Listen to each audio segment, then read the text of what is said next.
রংপুর এইবার বিপিএলে যেভাবে খেলতেছে তারা আনডাউটলি এবারের বেস্ট টিম এবং তারা 7 ম্যাচ খেলছে এবং 7টা ম্যাচে তারা কি জিতেছে।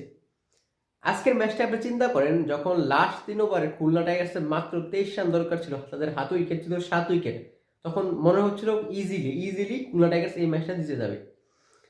কিন্তু আপনাকে কে দিতে হবে? নুরুল হাসানকে, সোহানের ক্যাপ্টেন্সি। দেখেন 17 নম্বর ওভার করছে কে?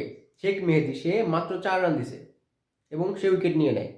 তারপরে ওভার করছে আকিব জাভেদ, পাকিস্তান বলার, সে মাত্র 6 রান দেয় এবং লাস্ট ওভার মোহাম্মদ সাইফুদ্দিন মাত্র 3 রান দেয়। এভাবেই কি রংপুর এই ম্যাচটা জিতে যায়। দেখুন তারা ভালো টিম কেন, এটা তারা একটা প্রমাণ। তারা যেমন লাস্ট ওভারে 26 রান চেস করতে পারে এবং লাস্ট 3 ওভারে তারা 23 রান ডিফেন্ডও করতে পারে। তাই তারা বলা যায় এবার সবচেয়ে বেস্ট টিম হচ্ছে রংপুর রাইডার্স এবং তারা আমার মনে হয় আনডাউটলি তারা টপ টেবিল টপ করবে, কারণ এখনই তারা 7টা ম্যাচে 7টাই তারা কি জিতে গেছে।